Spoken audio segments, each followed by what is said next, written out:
Calling to order this meeting of the Cleveland Heights City Council Housing and Building Committee today on Tuesday, December 10th at 5 p.m. I'm going to now call the roll. Petrus here, Larson here, and Maddox. And Councilman Maddox is excused. And we also have Councilman Craig Cobb with us and Mr. Allen and Mr. Elmy with us. So I, after our last meeting, spoke with the mayor about our discussion about a public hearing regarding parking in residential areas. The mayor was very receptive to that idea. We talked about a potential timeline, and we both felt that something maybe in the middle or late of January would be appropriate. So if it's okay with everyone, I will try to identify a couple dates and share those, and then we could get it scheduled. Councilman Maddox shared that it was important to him that we have enough time to get the word out to people, especially those folks who would be directly affected by it. And so we're hopeful that that timeline will be able to ensure that there are at least a couple notices that go out.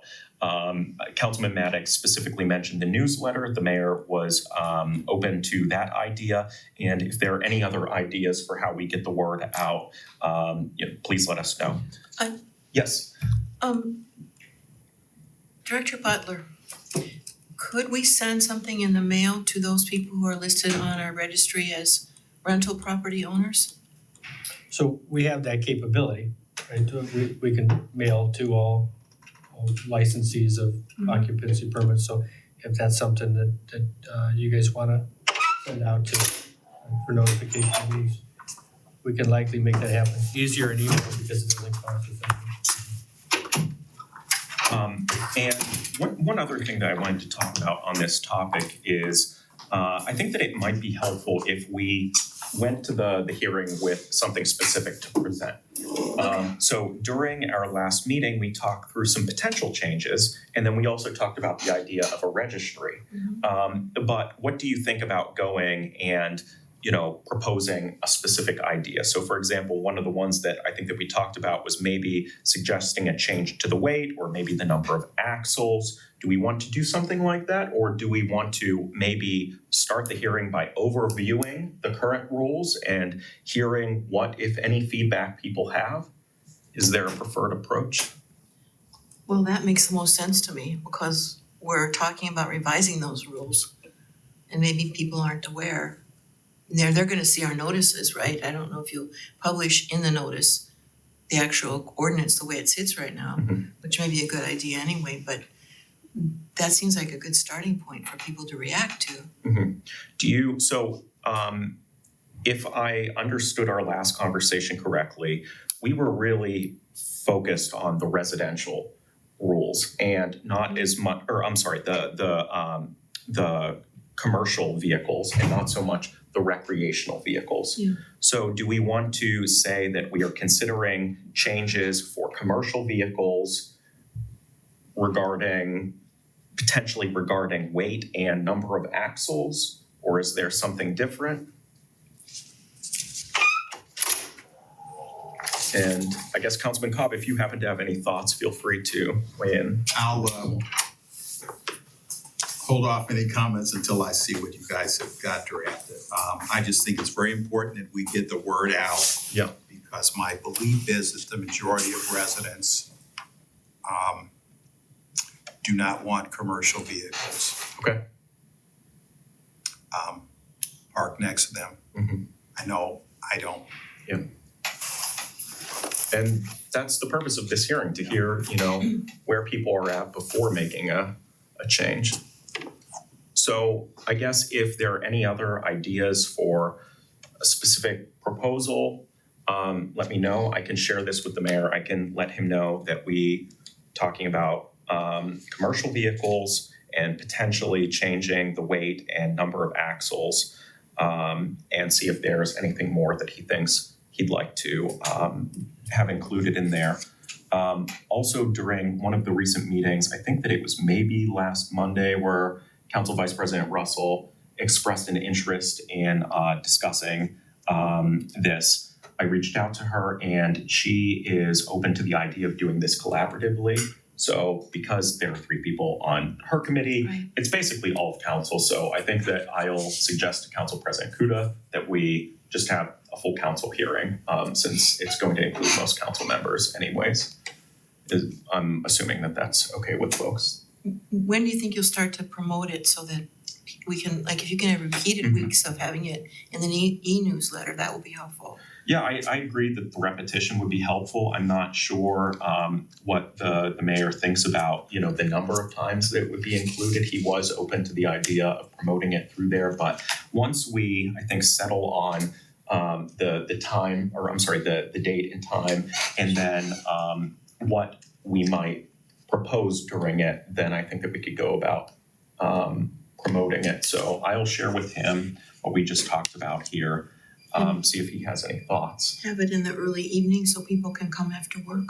Sure, we could do that. Whatever time folks think would be best and attract the most people. 6 feels good. Okay. Okay, so the next thing on our agenda are updates from the law department. So with regard to the short-term rental, Director Hanna said that there are no updates on this legislation, but he did commit to wrap it up before the end of this year. So he set a December 31st deadline for the department to finish up outstanding issues. So hopefully, maybe during our first meeting in January, we'll be able to revisit that.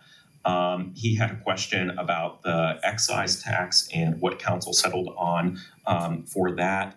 And to make sure that I was recalling that correctly, I offered to go back to the Finance Committee meeting and the recording, learn what we talked about, and share that with him. Basically, we talked about the fact that our finance department did not have the capacity Yeah. to run that kind of a program right now. And I also, if I remembered correctly, it seemed like there was an openness from folks to consider it, Yes. but an interest in hearing what other council members felt. Yes. So I will go back and then pass that along to him. But we also have Mr. Elmy here today. And so the other update that I asked the law department for was regarding the enhanced exterior inspections. And so Mr. Elmy, if you could share anything that you all have been working on, we'd love to hear. Next, actually, Tuesday, you're finalizing it very much to an end. Today, with Alan Butler and Director Zaft, we talked about permits, upgrading our permit fees, which it will be ready for next Monday.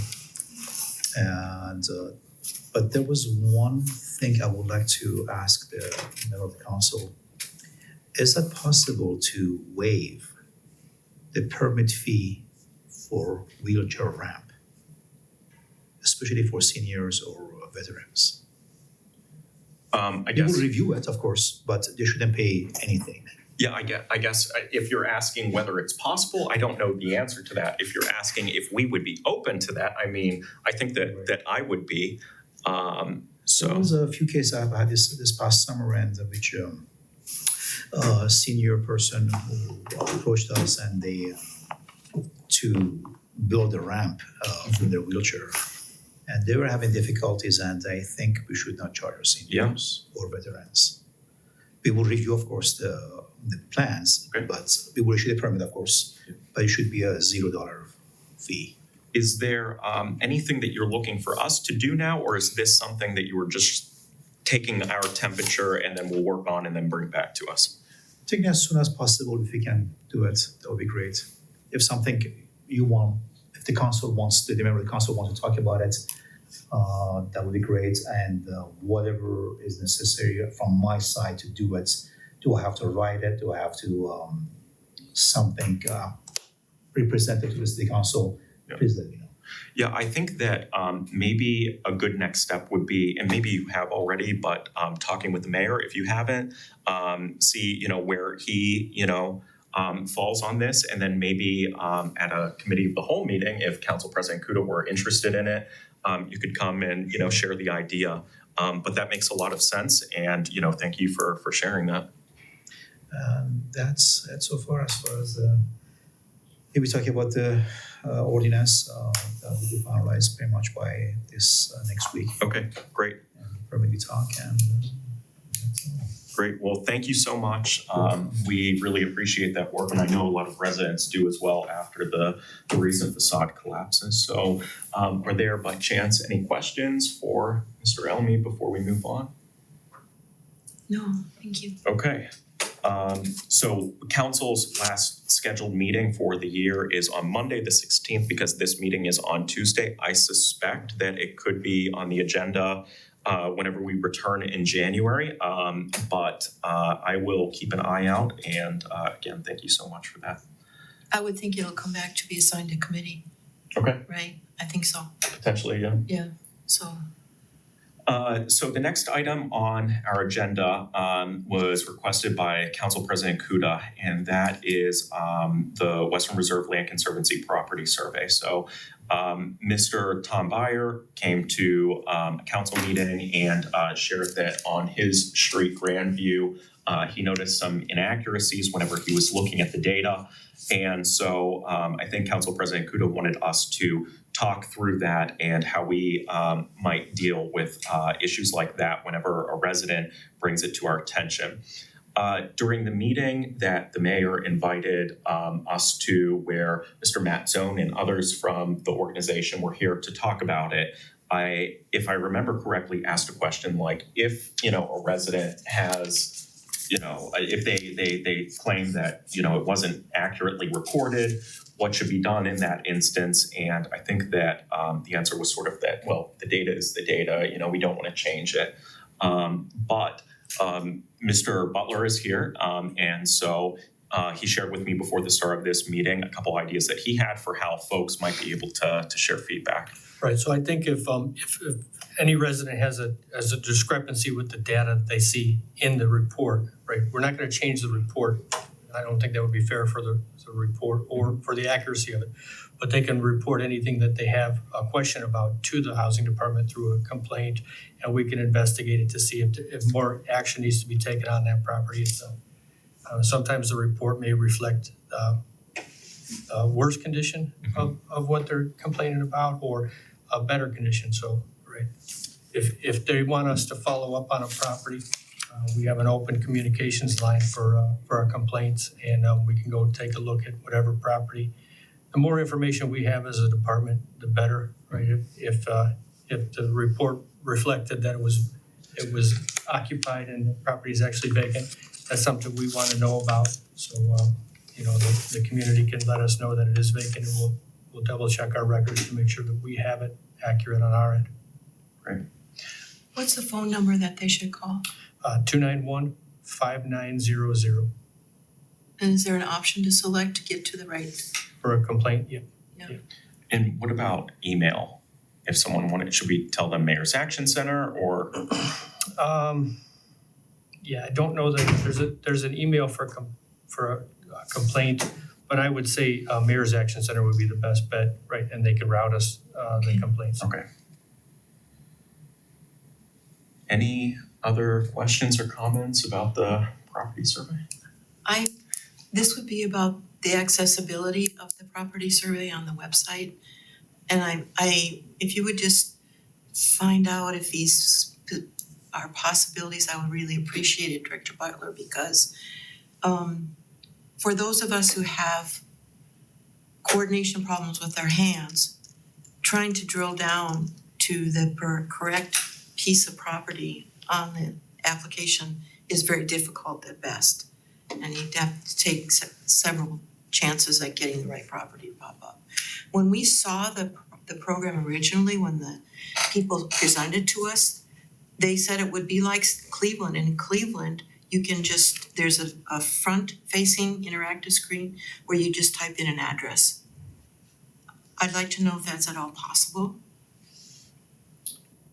I believe it should be. I know after or probably even before they had their presentation for council, we reached out to Matt with some of the issues that were happening and making sure that it was online and to try to fix some of the problems. So we, Director Zampt and I can reach out again just to make sure that it's Thank you. accessible to the public in a way that is usable and not just a Thank you. static piece there. Yeah, and then the searchability of it, our search engine on our city website doesn't always help us get to where we wanna go. And this is really an important piece of data that you've compiled and people wanna use it. Is it, if you could ask Mr. Prosser, if there's any way, Director Prosser, to put in at the beginning of the website, this choice to get to the survey so that people don't have to Google search it. Readily apparent, that would be really helpful. I just keep sending out the URL, but Yeah, you want it on one of the more prominent homepages. yes, even if it was listed under planning, well, no, then would still, people might not think to go there, but just so it makes logical sense as to selecting the survey. Sure, I can ask. So it's a good thing, right? People are trying to use it. I'm in agreement with you. I think the results of it were pretty good, right? Showing some hard work that we've done throughout the years and what the residents have done to keep their properties in a good condition. Yeah. Right now, we just take that data and figure out how to use it right accurately, and that can steer our inspections department, our grants, right? Where do we want to spend more money? There's a lot of tools that we can do with it. We've already started with the complaints that we received. So any of the questionnaires that had immediate concerns, right? We've already sent out inspectors to those properties.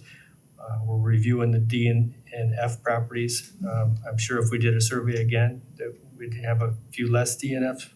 So most of them we knew about, but the idea is to show an overall picture of what the city looks like and notify us of those properties that we didn't know about. So yeah, I was reluctant at first to have a survey, right? Mainly for selfish reasons, because I think that we're doing a great job with the department, but I think once I was on board, I let them do it, and we see what the results are. They're people are for the most part taking care of their properties. I think it's less than 1% are DNF, so that's a pretty good thing. Well, and you have the data to show the progress. Right. Because you can just use that database. Moving forward, Yeah. we'll get 0% next time. That'd be great. After seeing what they put together for the city of Cleveland and being a data nerd, I was very excited whenever I heard about this. And of course, nothing is perfect, but it's a helpful tool. And so I think that it's great that it's available to the residents. So thank you for your work on that. So the next item on the agenda is regarding contractor debarment. And Melody Hart and Gary happen to be here today. And so because this happened to be an offshoot of one of the Racial Justice Task Force recommendations, if you'd like to join us at the table and then share any other insight into it, you're welcome to. I've been out of the loop on this. Okay. So My insight. So the mayor suggested, so the recommendation from the Racial Justice Task Force was specific to wage theft. So let me find, okay, so yes, wait, where is it? It says, the presentation says, study the legislation being considered by the city of Cleveland regarding wage theft. That ordinance requires the city of Cleveland to refuse to contract with any organization that has wage theft issues. And so the mayor suggested that I more generally look at contract debarment, and he pointed me to the county government. And I did some research, shared it with him, and verified that I found what he had in mind. And so I reached out to the Inspector General. My understanding is that her office is the one that oversees that process, and asked if she or a member of her team might be interested in joining us after the new year to share information about their experience with that process. In my one-on-one meeting with the mayor last week, we talked about potential approaches to this. Maybe it's the case that we want to have our own debarment process, or maybe it's the case that we want to refer to another government body, like maybe the county government, and say whoever is on their list, is also prohibited from doing business here with our city. There were different ideas, but I will, after our meeting, share out a link to the page that has information about the county government's process. and let you know if I hear back and the Inspector General's office is interested in joining a meeting after the new year. But on that topic, is there anything else that was more informational? It would be nice to hear from people who've been working on this and if any processes that they have in place, policy, whatever, so we can, because it's really a problem if you are working overtime and you're not getting paid for it because of the, you know, wage theft issues are, and it's like, if we've got people operating in our city, I don't know how you find them. Mhm.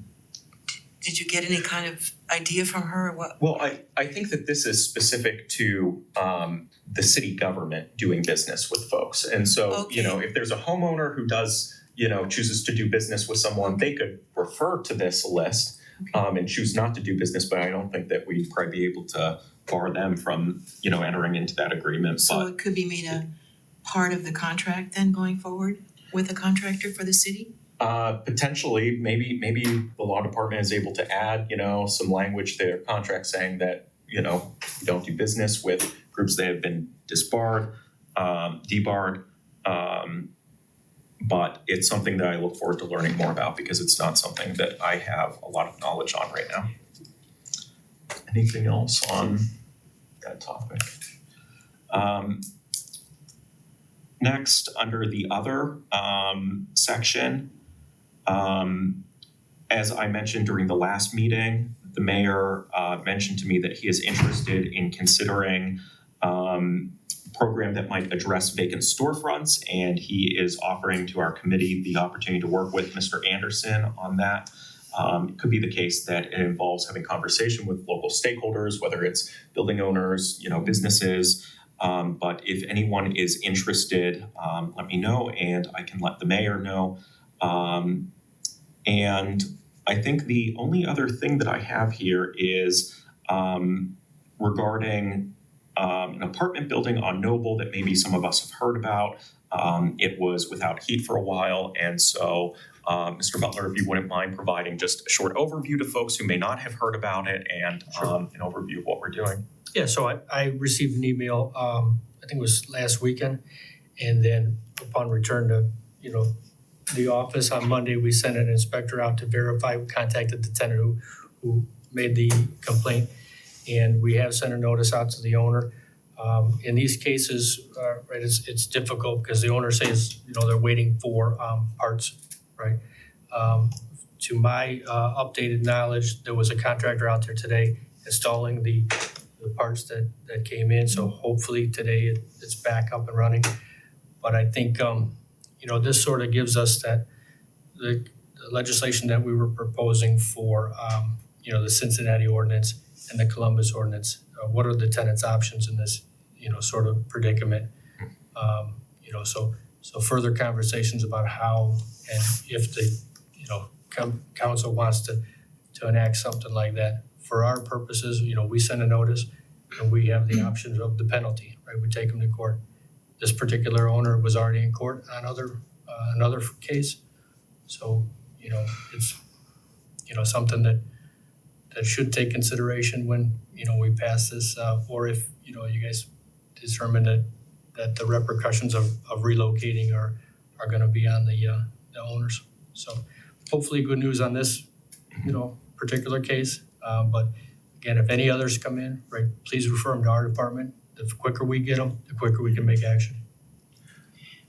Where are we on the relocation legislation? So I was just going to share for folks who might be watching that during our last meeting, we talked about legislation in Columbus and Cincinnati where property owners could be made responsible for covering relocation expenses if, for example, an occupancy permit has to be pulled because of a result of the property owner's actions. And during that last meeting, there were some concerns raised. So, for example, Councilman Maddox talked about the unintended consequence of if the city is helping folks with relocation expenses, maybe unintentionally having people see them as like a point of contact in the city and reaching out to them in the future for assistance. And so I shared some of these concerns with the mayor, and I passed along the link to the YouTube recording and the point in the discussion where we talked about this, in case he might be interested in either narrowing the scope of the legislation or maybe sharing a different perspective with us. So it could be the case that he might want to join us maybe at the January meeting or another meeting to discuss this. But yeah, I think that we all acknowledge that, you don't want to, especially in the winter months, kick people out onto the street.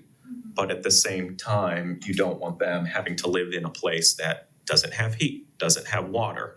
And so this could potentially be a way to ensure that they, are able to get into something else, and Or at least be compensated on their own if they have to absorb a cost for relocation, even if it's a temporary basis. yeah. And I guess, Mr. Butler, do you happen to know, I in reading the legislation from Columbus and Cincinnati, I saw exceptions if the property owners happen to have other units that they offered to the affected tenants. Do you happen to know whether there are any rules regarding a property owner making available another unit? So for example, if there's something like heat or, water that's not available, are there any local or state rules or rules in other municipalities that you're aware of that say like, okay, if, this is not habitable, then you have to, if you have another residence, temporarily move them in or something? So I don't Or no? know that there's any regulations on it. Okay. I think it would be an agreement between the landlord and the tenant to say, hey, what's acceptable for a temporary place to occupy. And I think that's kind of the gist of the ordinance itself. The city doesn't have the capacity to be that relocation service. But if we have it on the books to say, right, you have an option to file or to get reimbursed for these, or if we have an option to contact another entity to say, hey, can I get relocation assistance, right? If the city wants to use block grant dollars to aid somebody in relocation. But again, we're not the relocation department.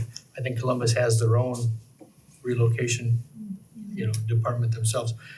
But I think that just gives an option if you're in good faith and you're negotiating with the tenant to say, hey, I have another space available for you. There's no heat in this one. Right?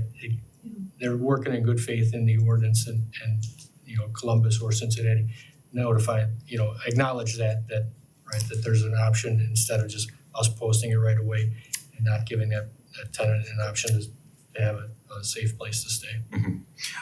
To help inform our policymaking, what is your view on the relocation expense legislation? Do you think that would be a helpful tool for you and the city to have? Is that what I'm hearing? So, yeah, I think it will be because of situations that we just discussed earlier, right? And the one we had last year. They don't happen often, but there are always problems that occur, right? Depending on when we decide to enforce that placard, right, to give that to them. If the landlord's working on getting that boiler back in order, if that's the case.